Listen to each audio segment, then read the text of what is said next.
자, 유가증권 우표인지에 관한 제. 유가증권이 뭔지는 우리가 재산범죄 배울 때 배웠습니다. 그렇죠? 시험에 나왔지 이번에 유가증권.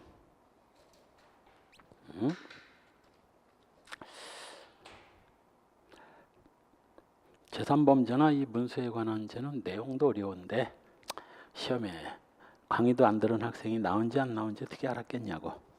강의를 들었으면 알지. 아, 이거 강의 때 강조했던 그게 나왔구나 하는 걸.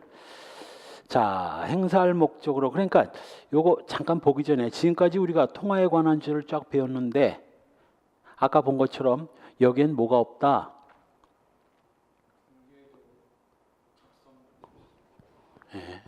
작성 변개가 없었잖아요.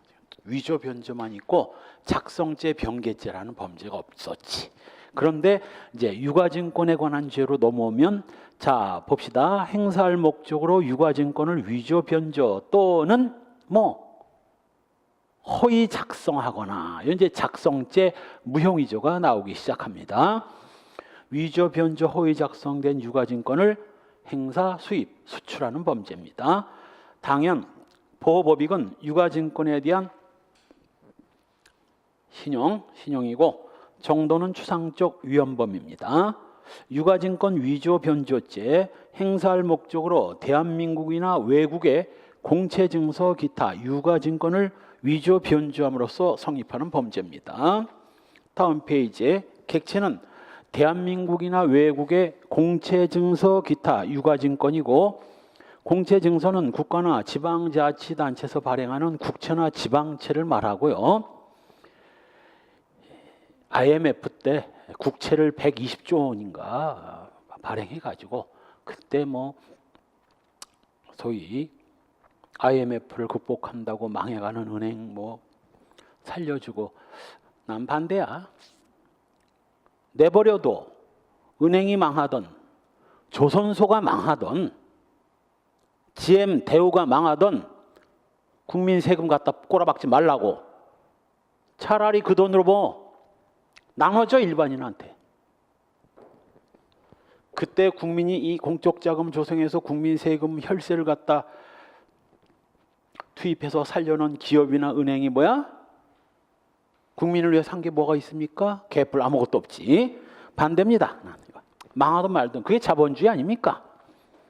못된 짓만 못하도록 막으면 되는 거죠. 아니 나 망할 때 누가 하나 도와줬어? 국가가? 아니 대기업 망하면 왜 도와줘? 덩치 크면 도와줘야 되나? 반대 안 하는 이거. 반대. 망하든 말든 내버려둬야지. 따라서 이 국가나 지방자치단체에서 발행하는 국채나 지방채 그리고 우리가 문서에 관한 죄에서는 뭘 받지만 공문서, 사문서를 받지만 유가증권에는 공유가증권, 사유가증권 그거가 없습니다. 국가가 발행한 어음이건 개인이 발행한 어음이건 그냥 뭐 유가증권일 뿐이에요. 유가증권일 뿐이에요. 유가증권 증권상에 표시된 재산상 권리의 행사와 처분에 증권의 점유를 필요로 하는 것을 총칭하는 것으로 적어도 두 가지 재산권이 화체 즉 권리가 녹아들어가 있다는 것과 그래서 문서와 유가증권의 가장 큰 차이점이 뭐예요? 문서는 그냥 문서에 불과하지만 유가증권은 그 증권 안에 권리가 녹아들어가 있다고. 또 권리가 녹아들어가 있다는 것과 그 권리를 행사하려면 뭐가 있어야 된다? 증권의 점유, 권리의 행사와 처분에 증권의 점유를 필요로 합니다. 그래서 유가증권에 해당되는 거 어음, 수표, 회사채, 주권, 화물상환증, 창고증권, 선화증권, 공채증서, 상품권, 승차권, 할부금의 전표 요거 줄 긋고 이 할부금의 전표는 그 앞에 있는 상품권의 일종이에요. 상품권과 유사한 거예요. 극장 입장권, 복권, 공중전화 카드, 리프트 탑승권 우리 봤죠? 소비조합이 그 소속 조합원에게 발행한 신용카드 요것도 줄 긋고 요것도 상품권이에요. 상품권. 롯데백화점 상품권 뭐 이런 식으로 상품권이라고. 따라서 5만 원짜리 상품권이면 뭐 5만 원어치 그 조합에 가면 또 뭐가 있어? 외환은행이었는데 외환은행 소비조합이 소위 상점을 운영해요. 다른 데 가면 안 돼. 롯데백화점 뭐 이마트 이런 데 가면 안 되고 그 외환은행 소비조합이 운영하는 점포에 가서 이걸 내밀면 5만 원어치 물건을 구입할 수 있는 일종의 상품권이었던 겁니다. 신용카드가 아니라. 옛날엔 이걸 신용카드라고 했는데 우리나라에 크레딧 카드, 신용카드가 없었을 때 이 신용카드라고 표현을 썼는데 그 이후 우리나라에 진짜 크레딧 카드, 신용카드가 들어오면서 이걸 신용카드라고 부를 수가 없잖아. 그래서 이걸 위에 줄 할부금의 전표로 바꾼 거고 그 할부금의 전표가 바로 앞에 상품권이었던 겁니다. 상품권이 유가증권이라는 건 알죠? 백화점 상품권 30만 원짜리를 받으면 뭐 30만 원어치 물품을 구입할 권리가 있잖아요. 상품권, 유가증권입니다. 유가증권에 해당되지 않는 것들, 그냥 문수에 불과한 것들, 예를 들면 증거증권으로서 물품 구입증, 차용증, 매매계약서, 영수증 다 단순한 문수에 불과한 것이고 면책증권, 정기예탁금 증서나 예금통장, 접객업소의 신발표. 여러분들 저 뭐 사우나 가면 번호표 주죠? 번호표에다 뭘 넣어야 돼? 그 번호에다 신발을 넣고 가잖아. 그 신발 번호표. 그게 무슨 유가증권이야? 그냥 번호표지, 번호표지. 그래서 유가증권과 비유가증권의 차이점은 뭐? 일정한 그 종이 갖고 일정한 권한을 행사할 수 있으면 뭐 유가증권, 없으면 꽝입니다. 한편 디귿 유가증권도 법적으로 무효라도 상관없어. 원래 위조한 유가증권은 원래 무효지. 일반인이 진정한 유가증권이라고 오인할 수 있을 정도면 됩니다. 미음 시험에 많이 나온 거죠. 유통성은 유가증권의 요건이 아니에요. 기차표가 대표적입니다. 여러분들 뭐 서울서 부산 가는 KTX 열차표를 끊으면 열차표 뒤에 깨알 같은 글씨로 뭐라고 써 있어? 본승차권은 양도, 임의로 양도할 수 없으며 이런 말이 들어갑니다. 양도 못해. 그거 샀다가 팔아먹으면 무슨 죄야? 형법에는 없지만 암표에 걸리는 거야. 암표 단속에. 그럼 샀다 필요 없으면 어떻게 해야 돼?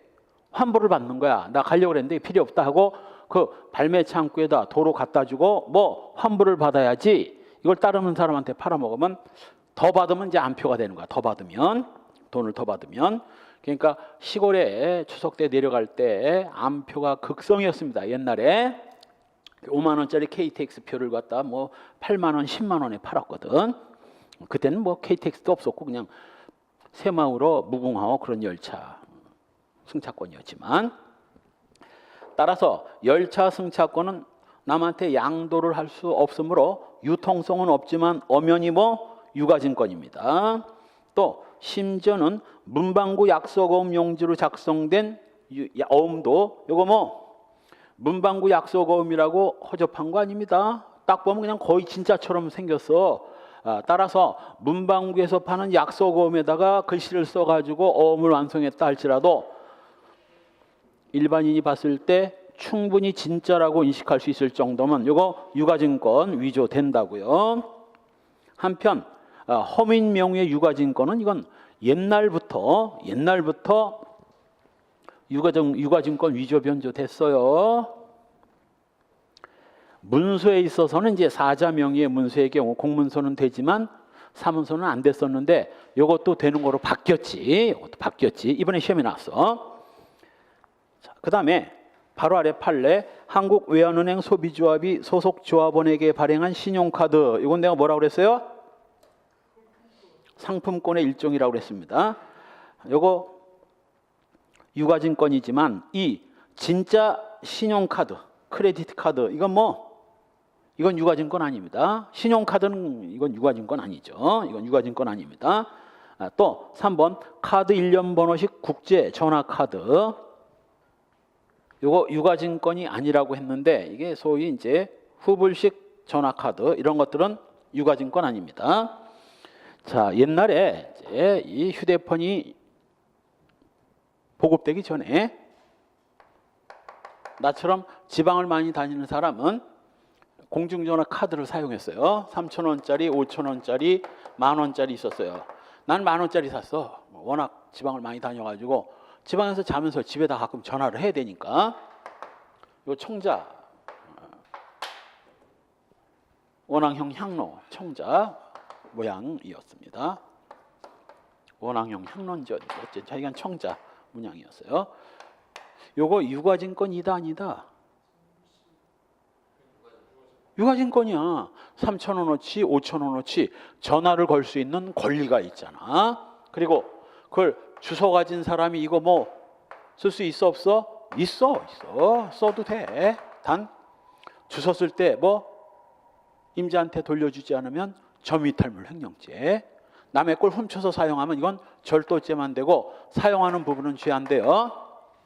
그런데 이 후불식 카드는 뭐라고? 이 후불식 카드는 선불식과는 달리 이 A가 KT에 가서 후불식 카드를 발급받으면 A의 집 전화가 있을 거 아닙니까? 이 카드를 사용하고 한 달 동안 사용한 요금이 요 집전화 번호에 플러스돼서 나와. 집전화가 3만 원이고 이 카드로 쓴 게 6만 원이면 뭐 두 개 합쳐서 9만 원 다음 달에 나오는 겁니다. 많이 쓸 때는 6만 원, 뭐 조금 쓸 때는 뭐 6천 원, 더 많이 쓸 때는 뭐 12만 원, 20만 원도 나올 수 있거든. 국제전화는 비싸니까 얼마를 쓸 수는 알 수 없어. 쓸지는 많이 쓸 때도 있고 적게 쓸 수도 있어. 그러니까 뭐가 아니야? 이건 신용카드가 아닌 겁니다. 무슨 뭐 일정한 권한이 녹아드는 게 아니라 이건 그냥 카드를 쓰면 다음 달 요금에 합산해서 나오는 이런 구조지. 이건 유가증권 아니야. 그래서 후불식 카드는 유가증권 아님. 선불식 카드만 유가증권. 다음 페이지에 또 나오죠. 세 번째 줄 뒷부분. 유통성을 필요로 하지는 않고 시험에는 나왔어. 시험에도. 뭐라고? 유가증권이 되려면 유통성이 있어야 한다. 틀렸어. 유통성 없어도 얼마든지 유가증권 될 수 있고 바로 아래 줄 중간 비록 문방구 약소금 용지를 이용해서 작성됐다 하더라도 두 줄 내려가서 끝부분 당연히 헌법상 유가증권에 해당되고 뭐 유가증권 위조되죠. 위조되죠.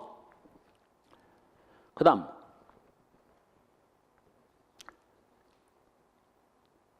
5번 문제는 뭐 별로 그렇게 썩 중요한 거 없습니다.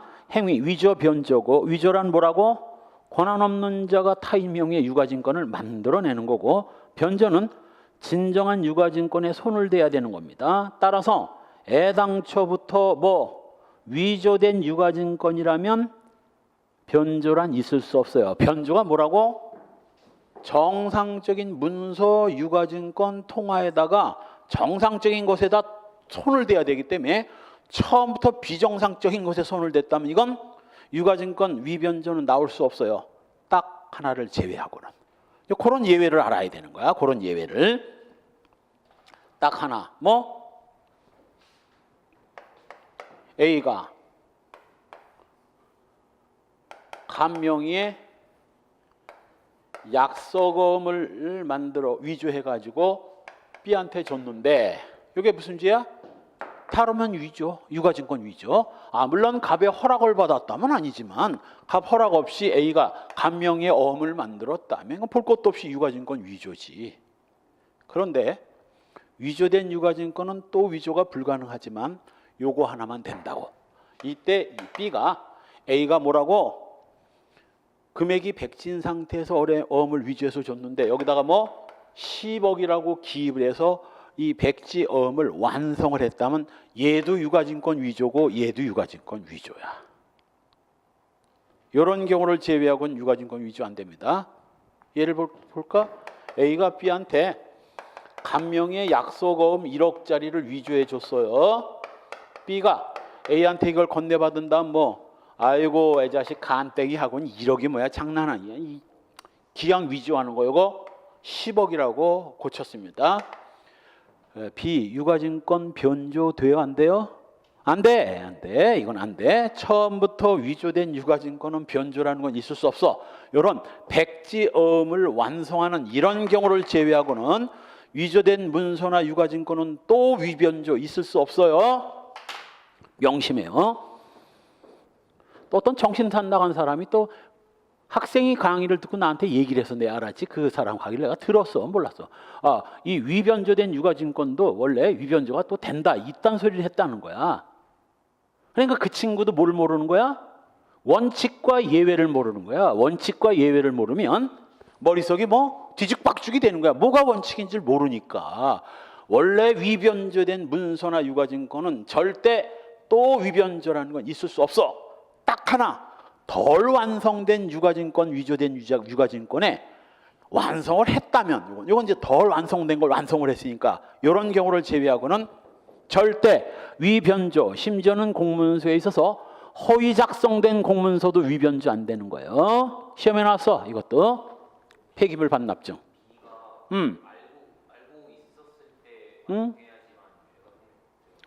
B가 알고 있었을 때? 아, 당연하지, 당연하지. 만일 이게 진정한 어음이라고 생각하고 요거 뭐 B가 이걸 사용했으면? A가 위조한 사실을 알고 B가 이제 그 속도를 완성시켰을 때 요거 완성시켰을 때 요때만 B도 위조가 되는 거고, 만일 A가 진짜 정상적인 어음이니까 네가 10억을 기재해서 써라 그래가지고 A가 하라는 대로 10억을 기재해서 썼다면 B는 A 말만 믿었으니까 정확하게는 이게 뭐가 되는 거야? 과실 유가증권 위조인데 과실죄는 없으니까 무죄가 되는 거지. 당연히 알아야지. 왜냐하면 몰랐다면 과실범이고 유가증권 위조에서 과실범이란 있을 수 없으니까 너무나 당연한 거지. 한편 변조란 이미 이렇게 진정하게 성립된 타인 명의의 유가증권의 내용에 권한 없이 아까 강조한 거죠. 동일성을 해하지 않는 범위 내에서 변경을 가하는 겁니다. 동일성이 깨지면 변조가 아니라 뭐라고 그랬어요? 위조라고 했습니다. 진실에 합치하도록 변경한 것도 소용없어. 왜? 명의가 허위면 내용이 진실에 부합한다 하더라도 위변조 되어, 이건 나중에 무형위조, 유형위조를 다시 한번 설명하면서 구체적인 예를 들을 것입니다. 자, 그래서 판례 정리, 유가증권 위조가 인정된 구체적 사례, 약서금 액면란에 보충권의 범위를 초월한 금액을 기재한 거, 이건 안 돼. A가 B한테 뭐라고? 백지어음을 발행하면서, 이제 보통 왜 백지어음을 발행하냐면 B가 A한테 납품을 했고 그 납품 대금이 1억이 될지 2억이 될지는 몰라. 어떨 때는 뭐 2억까지 갔다가 어떨 때는 1억으로 다운되고 오르락내리락 해. 그래서 A가 B한테 약속어음을 써주면서 금액을 뭐라고? 네가 4월 달에 내가 나한테 납품한 금액을 써서 받아가. 그러면 B가 1억 2천을 납품을 했으면 얼마를 써야 되는데 1억 2천을 써야 되는데 이 자식이 12억을 쓴 거지. 요거 위조야. 왜냐하면 1억 2천까지는 A가 B한테 소위 말해서 A가 B한테 승낙을 해준 거지만 백지어음 완성하라고 1억 2천을 넘어가는 부분은 승낙이 없었던 것이고, 그렇게 되면 그냥 A가 B 명의의 문서 유가증권을 만들어낸 것과 다를 바 없죠. 유가증권 위조고, 기간이 지난 승차권의 날짜를 고치는 건 왜 변조가 아니라 위조인가? 왜 동일성이 깨졌나? 그렇지. 이미 기간이 지나서 다 무효가 돼버린 승차권을 무효가 아닌 것처럼 바꿨기 때문이고, 역시 아까 얘기했죠. 찢어진 타인 명의의 약속어음을 조합해서 원상복귀시킨 거. 이건 찢어져 버려서 효용이 없는 걸 효력이 없는 걸 효력 있는 걸로, 복권에 낙첨된 복권을 당첨된 복권 번호로 변경한 것도 위조고, 타인이 위조한 기존의 약속어음의 액면란에 지금 설명한 거 금액을 기입해서 백지의 약속어음을 완성하는 거, 발매할 권한 없이 발매기를 조작해서 리프트 탑승권을 부정 발급한 것도 유가증권 위조라고 그랬습니다. 컴퓨터를 조작해서 리프트 탑승권 발매기에서 100매 종일권 100매가 나오도록 조작을 해서 100매를 뜯어간 놈이죠. 이건 유가증권 위조죄도 성립되고 탑승권에 붙어있는 탑승권 발매기에 붙어있는 탑승권을 뜯어가는 것은 절도가 되고 절도인이 뭐 작물이 되고 그 사정을 알고 사들인 놈 요거 작물취득죄 성립되는 겁니다. 폐공중전화 카드에 전자정보를 기록해서 사용이 다 끝나버려서 빵원이 돼버린 전화카드를 뭐 사용이 가능한 공중전화 카드로 만든 거 이것도 변조가 아니라 위조라고요. 그 다음 유가증권 변조죄가 되는 사례 약속 어음의 액면 금액을 권한 없이 변경. 다음 페이지에 뭐 신용카드 소지인이 점원을 기망해서 카드의 금액란을 정정. 이때 신용카드는 크레디트 카드가 아니라 아까 앞에서 봤던 뭐 상품권에 해당되는 그 신용카드를 말하는 거예요. 어음의 발행일자, 액면, 지급인 주소를 변경한 거 다 변조고. 자, 변조가 아닌 걸 보십시오. 회사 대표이사직에 있는 자가 은행과의 당자거래 약정이 되어 있는 종전 당자거래 명의를 변경함이 없이 그대로 전 대표이사 명의를 사용해서 회사 수표를 발행한 거 이거 유가증권 위조 안 됩니다. 왜 그랬냐면 자 이제 당자거래라는 건 뭐냐면 여러분이 어음을 국민은행 지급은행으로 해서 어음 1,000만 원짜리를 발행했다 합시다. 그 1,000만 원짜리 어음 들고 국민은행 가서 지급해 달라고 하면 이거 지급해 줘 안 해줘? 몰라? 1,000만 원 지급해 줘 안 해줘? 해줘? 나 그냥 막 1,000억 원 막 발행하게 내가 그럼? 우리 와이프 보고 발행해가지고 1,000억 원 가서 받아오라고 그러게? 그러려면 당자거래 약정이라는 걸 해야 돼요. 당자거래 약정이란 쉬운 말로 야 은행 네가 내가 어음을 발행하거나 수표를 발행하면 내가 찍은 그 도장 또 내가 발행한 수표를 누군가 들고 오면 내 예금 계좌에서 어음 수표 금액에 해당되는 돈을 내 예금 계좌에서 뽑아가지고 그 어음을 갖고 온 사람한테 줘. B는 이제 수수료 받고 오케바리 이게 고객이니까. 또 무슨 이점이 있어? 얘가 돈을 들고 오기 전까지는 그 예금에 있는 예금 통장에 있는 돈은 뭐 은행에 돈이 되는 거지. 그런 게 수도 없이 많아봐. 이걸로 이제 대출을 해주고 이자를 받고 하잖아. 은행은 돈이 있어야 이걸로 대출해주거든. 그래서 얼마 전에는 또 뭐야? 은행 직원 되면 제일 기본이 뭐야? 주변에 통장 뭐 개설하게 해달라. 그 통장에 돈이 들어와야 은행 돈이 늘어나고 돈이 늘어나야 대출할 수 있는 금액이 늘어나니까. 그래서 당자거래 약정이라는 게 바로 은행과 계약을 맺고 이 사람이 발행한 어음수표는 은행에서 예금 계좌에서 뽑아서 주는 거로 약속한 거야. 그래서 A가 B한테 1,000만 원짜리 뭐 당자수표나 어음을 발행하면 얘가 이걸 들고 이거 뭐야? F 갑이라 합시다. 갑이 이걸 들고 오면 B 은행에서는 자기 돈 안 줘. 얘 예금 계좌에서 뽑아가지고 얘한테 준다고. 만일 얘 예금 계좌 잔고가 빵원이면 어떻게 돼? 이게 부도야. 이게 바로 어음수표 부도인 거예요. 부도. 이게 부도라고. 은행이 미쳤어? 자기 돈 들여가지고 이 돈 주게? 이게 부도야. 이게 부도. 그런데 바로 이 갑 주식회사의 대표이사 A가 요 은행과 당자거래 약정을 하고 이 A가 어음을 발행할 때 이제 또는 당자 수표를 발행할 때 갑 주식회사 대표이사 A 이렇게 발행하면 돈을 주기로 했습니다. 갑 회사 예금 계좌에서 돈을 뽑아가지고 주기로. 그런데 A에서 B로 바뀌었어요. 대표이사가 바뀌었어. 그런데 수표를 발행할 때 B 명의로 발행하면 여기서 줘 안 줘? 안 줘. 갑 대표이사 A가 발행한 거로 약정을 맺었으니까. 그래서 B가 하는 수 없이 전 대표이사인 A 명의로 어음을 발행했다 할지라도 엄밀하게 보면 이건 뭐니까 다르면 위변조가 될 것 같지만 주식회사 대표이사는 그 주식회사 명의의 어음, 수표, 문서를 만들어낼 권한이 부여된 자이기 때문에 이게 뭐요? 이게 바로 위변조가 될 수 없는 거예요. 역시 약속어음의 발행인으로부터 어음 금액이 백지인 약속어음에 할인을 위임받은 자가 위임 범위 내에서 어음 금액을 기재했다가 목적을 이루지 못하자 지워버리죠. 아마 어음 금액 기재를 삭제한 거 이거 변조 아닙니다. 왜? 맨 앞에 이거 왜?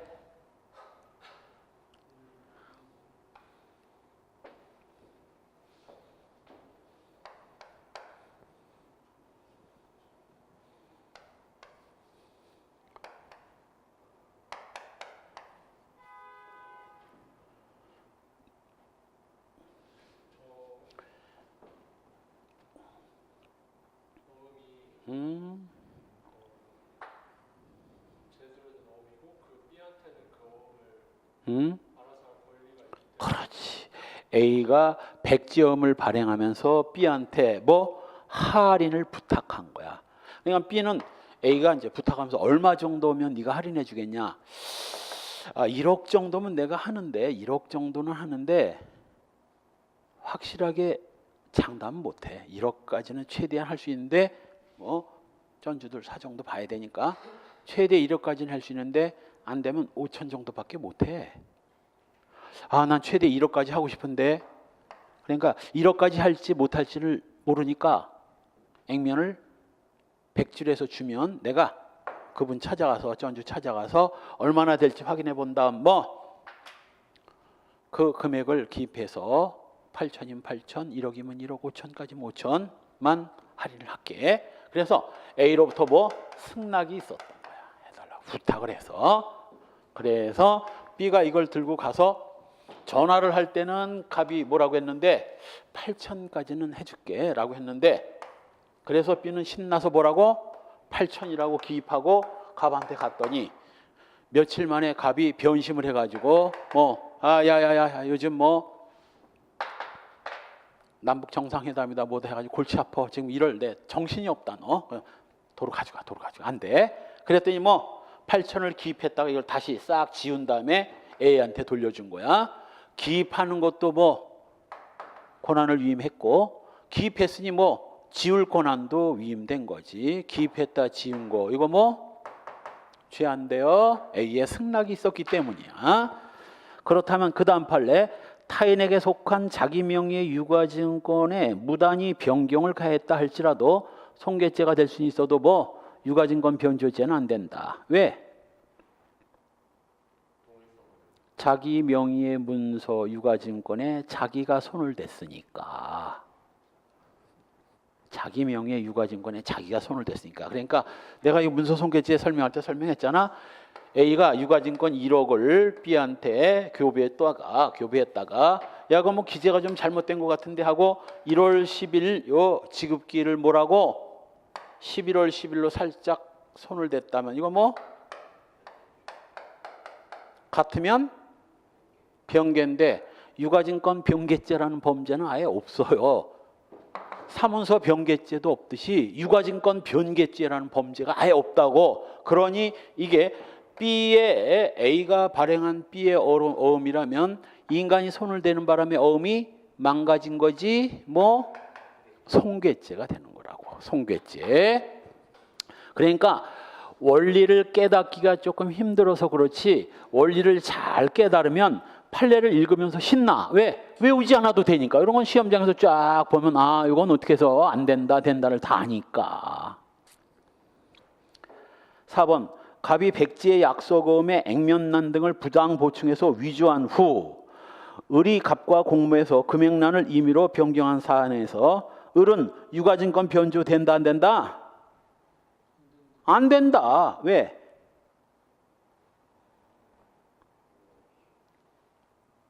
첫 번째 줄 중간에 나왔잖아요.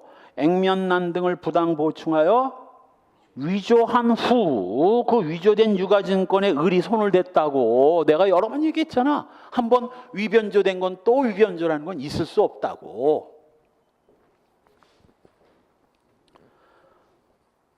5번 또 나오네. 유가증권 내용 중 권한 없는 자에 의해서 이미 변조된 부분을 다시 권한 없이 변경했다 하더라도 변조된다 안 된다? 안 된다. 안 된다. 딱 하나 보면 백지어음을 완성하는 거. 위조된 백지어음을 완성하는 거. 요거 딱 하나야. 그 외에는 없어. 주관적 구성 요건 당연 고의와 행사의 목적 있어야 되고 최소 유가증권을 위조하기 위해서 인장까지 위조했다 하더라도 유가증권 위조죄만 성립되고 또 문서 위조도 안 됩니다. 유가증권도 이미 문서를 내포하고 있어요. 그래서 유가증권 위조죄가 성립되는 한 이 유가증권 안에는 이미 뭐 문서도 들어가 있고 그 문서 위에 도장도 이미 찍혀 있기 때문에 인장 위조와 문서 위조는 소위 말하는 뭐 불가벌적 수반행위야. 유가증권 위조죄를 범하려면 저걸 범하지 않고서는 범할 수가 없는 범죄거든요. 한편 약속어음을 여러 매 위조했다면 이건 수개의 유가증권 위조의 실체적 경합이 됩니다. 아까 저 뒤에 학생 5만 원짜리를 10장을 위조했으면 통화 위조죄 몇 개라고 그랬어? 한 개요. 근데 유가증권은 10장을 위조하면 뭐? 10개 유가증권 위조의 실경이라고. 왜? 돈 5만 원짜리는 똑같은 5만 원이고 한국은행장이 발행한 거 똑같은 은행장이 발행한 거고 이건 뭐? A명의 유가증권, B명의 유가증권 이거는 실체적 경합범이 되는 겁니다. 한편 하나의 어음과 수표를 위조 변조를 수회했다 할지라도 뭐 그냥 어음은 한 장이니까 그 한 장에 여러 번을 했다 할지라도 그냥 하나의 유가증권 위조죄만 될 뿐입니다. 한편 이건 사기죄에서도 이미 설명한 건데 위조된 약속어음을 진짜인 것처럼 속여가지고 건네준 것이 사기죄가 되는 경우도 있고 안 되는 경우도 있다 했습니다. 그걸 구별하는 필살기가 뭐였지? 앞에 위조된 어음을 상대방한테 교부한 것이 사기죄가 되는 경우도 있고 안 되는 경우도 있다고. 어떤 경우가 되고 어떤 경우가 안 되는지를 알아야 시험장에 가서 그걸 구분할 거 아니냐고. 위조된 어음을 B한테 건네준 게 B한테 사기죄가 되는 경우가 있고 없는 경우도 있다고. 지금 바로 뭐? 기존 채무 변제용으로 건네준 거. 즉 B가 A한테 이미 1억을 빌려준 적이 있고 1억짜리 위조음을 B한테 A가 줬다 해서 A가 B한테 갚아야 할 1억이 없어진다 안 없어진다? 안 없어져. 1억은 없어지지 않았는데 무슨 이익을 취득했겠냐고. 이거 사기죄 안 돼요. 그런데 A가 B한테 돈을 빌리려고 했는데 B가 안 빌려줘. 널 뭘 믿고 빌려주냐고. 너 같은 인간을 알거지. 같은 인간을. 혹시 무슨 담보라도 있으면 모를까. 너 담보 있어? 집 있어? 집 없고. 좋아. 삼성이 발행한 요 1억 5천짜리 어음이 있어. 가짜 어음. 그래서 이 어음 아니면 절대 얘가 얘한테 1억을 빌려줄 애가 아닌데 이 어음에 깜빡 속아서 빌려줬다면 이건 뭐? 요거는 사기라고. 그래서 기존 채무 변제용이 아니라 뭐? 금전 차용의 담보로서. 금전 돈 빌릴 때 담보로 제공한 경우에는 이건 사기죄 된다고. 그래서 위조된 어음수표를 상대방한테 건넨 것이 사기죄가 될 수도 있고 안 될 수도 있기 때문에 그 두 개를 잘 비교해야 된다고요.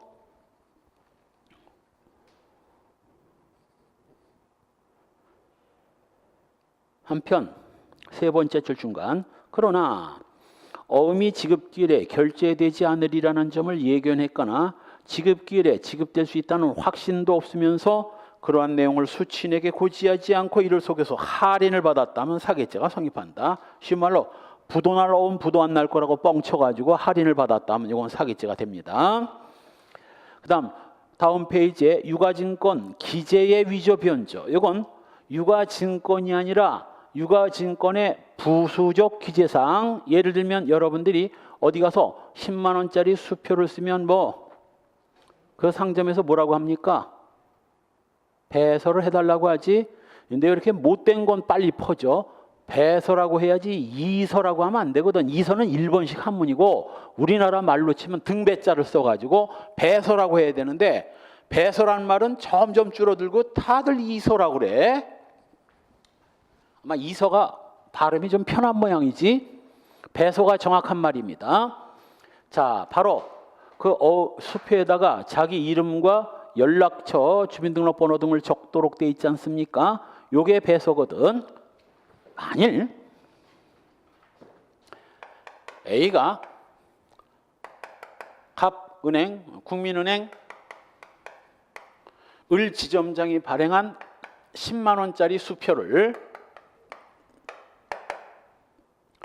B한테 건네주기 전에 만약 여기다가 동그라미 하나를 더 치면 A 무슨 죄야? 동그라미 하나 더 치면 무슨 죄야?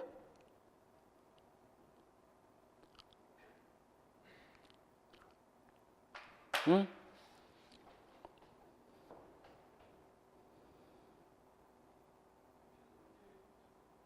변개 같은가 다른가? 다르지. 다르면 뭐야? 변조. 이건 변조야. 이렇게 되면 변조입니다. 그런데 이걸 손대면 너무 티가 나. 이건 전문가 아니면 손대기 힘들지. 이거 번호도 뭐 이상하게 찍히잖아. 기계 같은 걸로. 이때 B가 뭐를 배설을 해달라고 하니까 그럼 배설하려면 어떻게 해야 돼?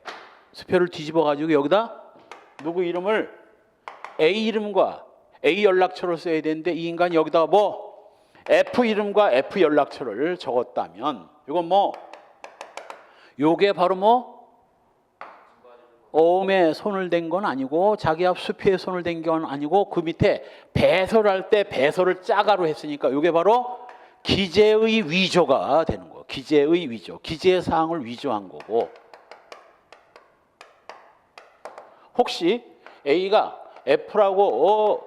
A라고 제대로 기재한 걸 B가 뭐라고 이걸 F라고 고쳐 썼다면 B가 뭐가 되는 거야 또? 기재의 변조죄가 되는 겁니다. 그래서 이 어음수표 그 자체에 손을 대는 게 아니라 이 배서 등을 위변조하는 게 기재의 위조 변조가 되는 거예요.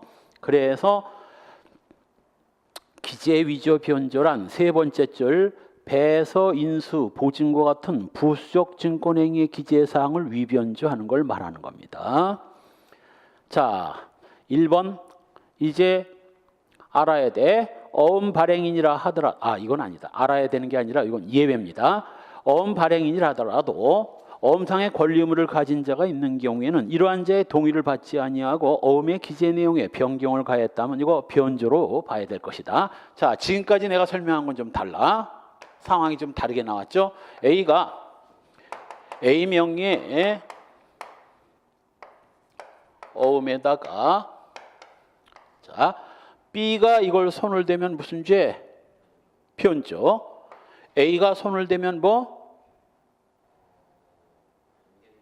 변개인데 유가증권 변개죄는 없으니까 손괴죄만. 이때 바로 이때 A가 여기다 손을 대면 유가증권 변개죄고 변개죄는 없으니까 손괴죄가 돼야 되는데 단순히 그냥 손을 댄 게 아니라 이 배설을 한 B, 이 B가 요게 배설을 1월 7일자로 B가 배설을 한 거야. 어음은 배설을 하면 무슨 책임을 져야 되냐면 만일 어음이 부도나면 B가 이제 이걸 C한테 건네주면서 자기가 배설했다 칩시다. 어음이 부도가 나면 전 배소인이 이 어음 금액을 물어내야 돼. 이런 걸 소구권이라고 합니다. 어음을 자기한테 준 놈이 B가 A한테 1억 대신 이거 준 거 아니냐고. 그래 어음 부도나가지고 1억 못 받게 생겼으니까 얘는 뭐 1억을 줘야지 얘한테. 이걸 소구권이라고 하는데 소구를 당해. 소구를. 그런데 뭔가 이상하지? 아니 어음이 1월 10일 날 발행됐는데 1월 7일 날 B가 배설을 했다? 이건 발행되기 전에 배설했다는 얘기 아니냐고. 이건 뭐 결혼도 하기 전에 애 낳았다는 얘기 아니냐고. 이거 뭔가 잘못된 거 아니냐. 속도 위반이지. 그래서 이 인간이 뭐 이렇게 되면 배서가 무효고 배소가 무효라면 얘는 뭐 소고 안 당합니다. 내가 배소한 건 1월 7일인데 어음은 1월 10일인데 어떻게 배소란 어음이 발행된 뒤에 1월 11일이나 12일 날 이루어져야지 1월 7일이 무슨 배소야. 그리고 법적 책임을 안 지거든.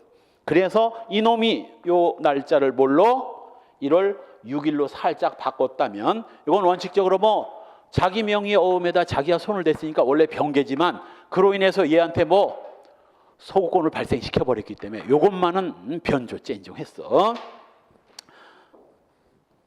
한 번도 시험에 안 나왔습니다. 사실 이거 시험에 한 번도 안 나왔어. 그래서 배소의 효력을 유지하기 위해서 날짜를 변경한 것은 요거는 아무리 자기가 발행한 자기 명의의 어음이라도 요거 변조죄를 인정한 겁니다. 2번 약속어음을 제3배소인으로부터 백지식 배소의 방식에 의해서 교부받아 백지를 보충하지 아니않고 배소도 하지 않은 채 양도한 거. 자, 이건 뭐 백지 배소란 네 마음대로 기지하라는 승낙이 쓴 거야.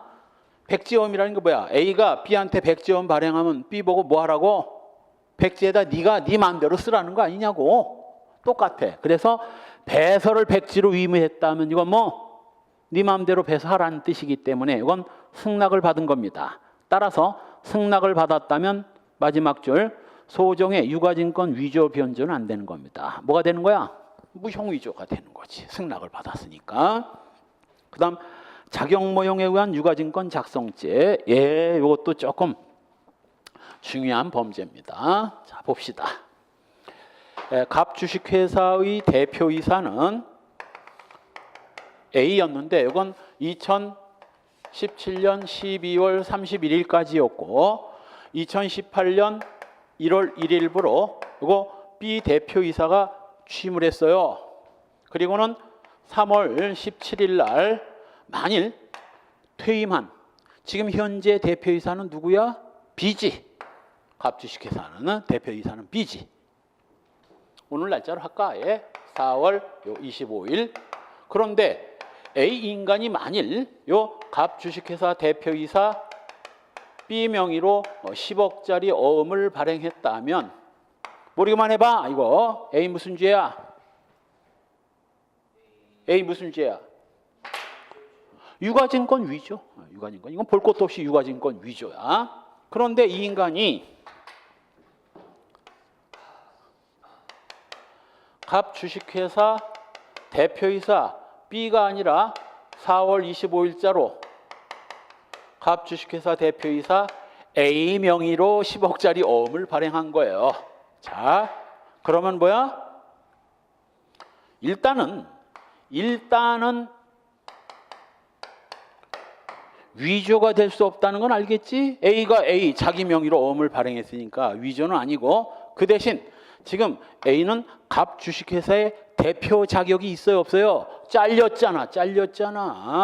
대표이사 자격도 없으면서 마치 현재 갑주식회사의 대표이사인 것처럼 발행한 게 이게 바로 뭐 명의는 모용하지 않으면서 명의 앞에 붙은 자격만 모용한 겁니다. 이게 바로 자격모용 유가증권 작성이야. 그래서 명의는 모용하지 않았으니까 이게 위조가 아니고 작성인데 자격은 모용한 거지. 자격모용 유가증권 작성죄가 되는 거예요. 따라서 다음 페이지에 2번 타인의 자격모용이란 정당한 대표권 대리권도 없는 자가 타인의 대리인 또는 대표자인 것처럼 가장해서 유가증권을 작성하는 것이고 심지어는 요것도 판례입니다. 직무집행 가처분 결정. 자, 이때 이제 이 B 대표이사에 대해서 논란이 많아. 그래서 3월 20일 날 소액 주주 등이 회사를 상대로 B 대표이사 직무집행정지 가처분 신청을 해서 법원으로부터 직무집행정지 가처분 결정을 받습니다. 보통 이 가처분 결정서는 뭐 B한테 날아갑니다. 맨 밑에 시뻘건 글씨 써. 본 결정에 반해서 직무를 집행하면 뭐 어떻게 처벌된다라는 식으로. 그런데도 이 인간이 3월 20일 날 직무집행정지 가처분 결정서가 있음에도 불구하고 4월 25일 날 요 B가 갑주식회사 대표이사 B 명의로 10억짜리 어음을 발행했다면 역시 일단 뭐는 안 된다. 위 변조는 안 되고 지금 현재 어음을 발행할 권한이 있어요? 없어요? 없어. 스톱됐기 때문에. 권한도 없는 주제에 대표이사로서 권한이 있는 것처럼 했기 때문에 역시 이것도 바로 뭐가 되는 거야? 작용모형 유가증권 작성죄가 되는 겁니다.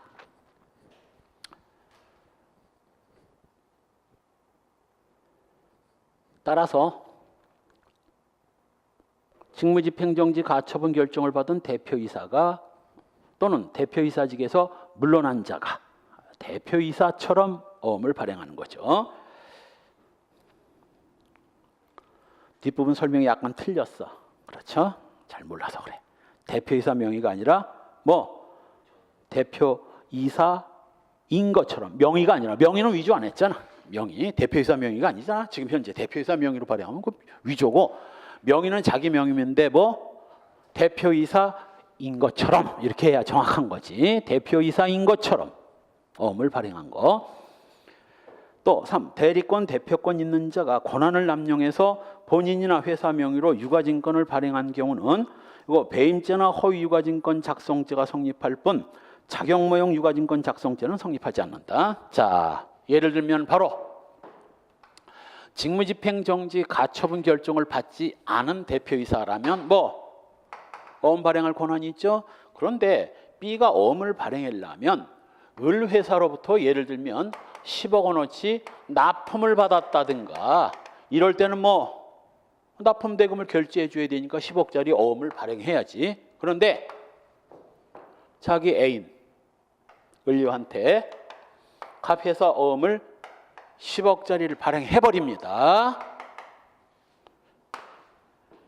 A는 신났지? 신났지. 옛날 신정아 노무현 정부 때 그 경제수석 변양균인가 변모식이 경제수석 애인 신났지.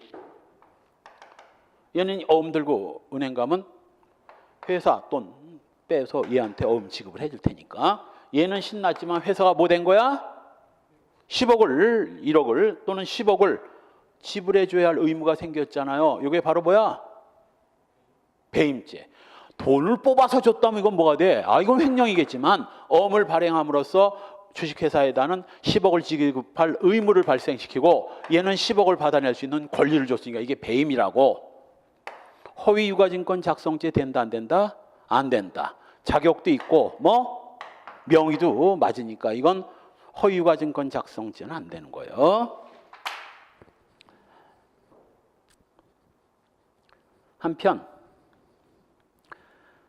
작용모형 유가증권 작성죄가 인정되는 경우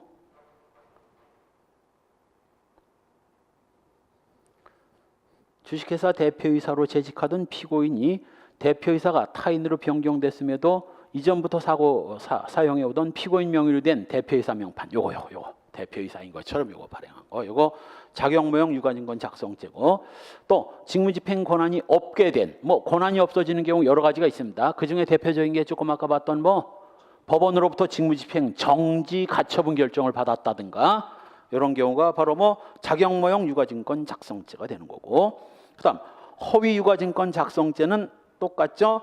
자기가 자기 명의의 유가증권을 작성하면서 뭐 허위 내용을 기재하는 거예요. 행사할 목적으로 허위의 유가증권을 작성하거나 허위의 기재사항을 기재함으로써 성립합니다. 행위, 허위 작성, 허위사항 기재인데 여기서 허위란 유가증권의 효력에 영향을 미칠 기재사항에 관해서 진실에 반해서 하는 기재를 말합니다. 이 허위의 사항 기재란 기재 권한 있는 자가 권한이 있어야 돼. 권한이 없으면 뭐가 될 테니까 위변조가 되지 허위 작성죄는 안 될 테니까. 유가증권의 배서인수 보증과 같은 부수적 증권행위 좀 점점 찍으시지. 배서인수 보증이 한 단어가 아닙니다. 배서, 인수, 보증 중간중간 점을 찍어. 배서, 인수, 보증과 같은 부수적 증권행위를 할 때 진실에 반하는 사항을 기재하는 겁니다. 자, 그래서 다음 페이지의 판례 정리. 허위 유가증권 작성죄가 성립하는 경우 수표에 기재한 지급은행과 당저 거래 사실이 없거나 거래 정지를 당했는데도 이거 뭐 수표를 발행한 거, 요게 허위 유가증권 작성이에요. 자, 보통은 갑주식회사가 아까 당저거래 얘기는 했죠. 을은행과 당저거래 약정을 맺고 당저거래를 해오다가 이 갑회사가 발행한 어음이 2월 14일 날 부도나고 3월 15일 날 또 부도나고 뭐 4월 9일 날 또 부도나는 거야. 은행에서는 짜증 났나? 짜증 나지. 이 자식이 무슨 계속 부도나는 어음이나 계속 발행하고, 은행은 그냥 부도 처리하느라고 뒷설거지 하느라고 힘들지. 돈은 지불하지 않아서 손해는 안 보지만 고생은 되잖아요. 그러니까 은행 쪽에서 뭐 니들하고 당자거래 약정했던 거 다 파토야. 다 파토. 안 해. 우리 이제 더 이상 너 같은 놈하고는. 그래서 당자거래를 정지시켜 버립니다. 니들 안 한다고. 근데도 마치 뭐 아직도 당자거래가 유효한 것처럼 계속 이 발행을 했다면, 이건 뭐 명의도 보용 안 됐고 대표 자격도 있어 이놈이. 단지 뭐 당자거래 약정이 깨졌기 때문에 이제는 어음수표를 발행할 수도 없는데 아직도 당자거래가 유효인 것처럼 발행했기 때문에 이게 바로 뭐 이게 허위 유가증권 작성죄가 되는 거예요. 또 실제하지 않는 유령회사 대표라고 기재하고 자기 도장 찍은 거, 뭐 진짜 다른 회사를 기재했다면 뭐가 돼? 자격모형 유가증권 작성이 되지만 존재하지도 않는 회사니 자격모형도 안 되는 거지. 이거 허위 유가증권 작성죄가 되는 거고요. 3번 주권 발행 권한을 위임받은 자가 발행일자를 소급해서, 보통 이제 대표이사 명의로 주권을 발행하는데 대표이사가 하루 종일 앉아가지고 그 주권에다 도장이나 찍고 있겠습니까? 소위 주권 발행 전문 회사에다 위탁을 해. 그래서 B가 A의 위탁을 받아가지고 뭐 이 주식 발행 일자를 1월 10일로 하라고 했는데, 이 인간이 뭐 요 주권 발행 일자를 1월 10일이 아닌 뭐 1월 1일로 발행을 했다면, 이게 바로 뭐 만약 A의 허락도 없이 갑주식회사에 주권을 발행했다면 이건 뭐야? 이건 위조지. 허락도 없이 그랬다면. 갑회사 대표는 회사 명의의 어음 주권을 발행할 권한이 있으니까 이 권한 있는 자로부터 뭐 위임을 받아가지고, 위임 내지는 이게 이제 승낙이지. 승낙을 받아서 발행했다면 이건 뭐 권한을 넘겨받은 것이고, 이때 발행 일자가 10일인데 1월 1일로 했다면 이거 뭐 거짓말이지? 이거 뭐야? 허위 유가증권 작성죄가 되는 겁니다. 이게 허위 유가증권 작성이야. 또 화물이 선적되기도 전에 이른바 선선화증권을 발행한 경우, 이건 또 뭐냐면 보통 이제 이 갑주식회사에서 미국에 있는 을한테 노트북 1000대를 팔려면, 요즘에 이제 항공이 하도 많아서 이제 보통 항공 화물로 많이 오는데 한 대당 100만 원씩 1000대면 얼마야? 10억 아닙니까? 그럼 이제 이 노트북을 선박에 싣고, 그럼 이제 요 병 선박 회사에서 노트북 1000대를 실으면 이 갑 회사에다 선하증권을 발행합니다. 즉 우리 배에 어떤 기종의 노트북 1000대가 실려 있다라는 걸 확인해 주는 일종의 뭐 유가증권이야. 그러면 이제 얘가 이 선하증권을 을한테 보내고, 을은 선하증권을 가지고 있다가 이 배가 도착하면 뭐 선하증권을 가지고 이 해운사에 가가지고 선하증권 갖고 있으니까 노트북 1000대를 내놔라. 그럼 이제 노트북 인계해주고, 을은 그 대신 얘가 얘한테 선하증권을 보내주면 을은 얘한테 뭘 보내? 환어음을 보냅니다. 환어음을 보내면 이 갑회사에서는 얘가 이거 선적을 완료하고 뭐 지급 승인을 하면 이 갑회사는 그 환어음을 들고 아메리칸 뱅크 가가지고 뭐 환어음을 제시하면 얘 승낙을 했으니까 얘 예금 계좌에서 10억을 얘한테 지불해주는 구조야. 이게 이제 수입 수출 구조가 요렇거든. 환어음도 유가증권이고 선화증권도 유가증권이야. 그런데 이 인간이 이 노트북 1000대가 오다가 대전에서 막힌 거야. 화물차 운송 노조의 집단 파업 때문에 대전에서 막힌 거야. 얘는 자꾸 독촉하고 뭐라고? 빨리 선화증권 안 보내면 니들 거래 아웃이야. 그러니까 다급해진 얘가 해운사에다가 야, 지금 대전에 오다 막혔는데 노트북 1000대 선화증권부터 먼저 좀 발행해줘. 병이 그렇게는 좀 곤란한데 그럼 니들 나와 이 자식들아. 나 우리 정해운사에다. 아니 이런 거 발행해 주는 게 관행인데 니들만 안 하려고 그래? 됐어. 니들 빠져. 그럼 정해운사 갈 거야. 대부분 뭐? 발행해 드릴게. 발행해 드릴게. 그래서 선화증권을 발행하는 거야. 즉 노트북 1000대를 싣기도 전에 실었다고 뻥카친 거지. 이게 바로 뭐가 되는 거야? 병명의 선화증권에 싣지도 않은 노트북 1000대를 실었다고 뻥카친 거잖아. 이게 바로 허위 유가증권 작성죄야. 싣지도 않은 선화증권 발행하는 거. 여기선 설명이 빠졌는데 설사 그것이 해운업계에 뭐라 하더라도 그놈의 관행이라 하더라도 범죄가 성립되는데 전혀 지장 없다. 유가증권, 허위 유가증권 작성죄요. 역시 작성권자의 승낙 위임을 받아 일단 위변전은 아웃됐다는 거야. 약속어음을 작성함에 있어서 발행인 명의 아래 진실에 반하는 내용인 피고인의 인장을 날인한 거. 발행인의 인장을 찍어야지 이 피고인의 인장을 왜 찍어? 이거 인장이 뭐 허위인 것이죠. 허위 유가증권 작성죄가 되는 거예요. 한편 허위 유가증권 작성죄가 성립하지 않는 거. 당자 거래 예금 잔고가 없는데도 수표를 발행한 거. 허위 유가증권 작성죄에 돼야한데 이건 두 번째, 원인 채무 관계가 존재하지도 않는 약속어음을 발행한 거. 자기 애인한테 발행한 거 허위 유가증권 작성죄 돼요, 안 돼요? 안 돼. 원인 채무 없이도 막 발행했다면 뭐 안 된다고. 왜? 대표이사는 어음을 발행할 권한이 있기 때문에.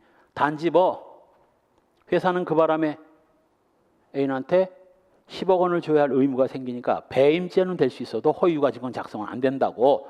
역시 5번도 같은 취지예요. 자기합수표 발행인이 수표 의뢰인으로부터 수표 자금도 입금받지 않은 채 자기합수표를 발행한 것도 마찬가지야. 내가 이거 어음수표 설명하면서 바로 뭐 원인 행위와 어음수표 행위는 뭐 별개다. 설사 애인한테 발행을 했건 납품도 안 받고 발행을 했건 납품을 받고 발행을 했건 뭐 허위 아니에요.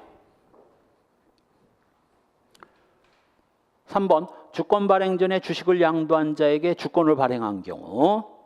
주식을 양도 받았으니 주권을 발행해야지. 원래는 주권을 발행해서 양도를 해야 되는데 주권 발행을 전에 주식을 양도하는 경우가 있거든. 이건 원래는 뭐 양도 받은 자한테만, 발행 후에 양도를 받은 자한테 발행을 해야 되는데 발행 전에 양도 받은 자한테 발행한 것도 이거 허위 유가증권 작성죄는 안 됩니다. 4번도 시험에 나온 거야. 이때 약속어음을 발행할 때 은행하고 당자 거래 약정을 할 때 찍은 도장이 아닌 건 상하 도장이었는데 코뿔소 도장을 찍은 거 이름은 똑같아. 이름은 똑같아. 이름 자체가 다르면 1번에 5번이 되는 거고 다른 사람 인장을 찍은 거 자기 인장을 찍었는데 코끼리 상하로 된 그 인장이 아니라 코뿔소 인장을 찍은 거. 글자도 조금 달라. 생긴 것도 크기도 다르고. 그러나 A 도장은 맞아요. A 도장이 여러 개인데 그 여러 개 중에서 당자거래 약정에 쓰인 도장이 아닌 엉뚱한 도장을 찍은 거. 이건 허위 유가증권 작성죄가 안 된다고. 왜? 그 사람 도장이 맞으니까 허위는 아닌 거죠. 마지막으로 약속어음의 배서인의 주소만 허위로 기재한 경우. 혹시 이거 기재의 위변조가 될 수는 있어도 뭐 허위 유가증권 작성죄는 안 됩니다. 약속어음의 배서인의 주소만을 허위로 기재한 경우. 더군다나 배서인도 자기 명의로 했다면 뭐 위변조도 안 되고 기재의 위변조는 있어도 기재의 작성 변개라는 범죄는 없거든. 이거 허위 유가증권 작성죄 안 됩니다. 자, 조금 쉬었다가 위조등 유가증권 행사죄 봅시다.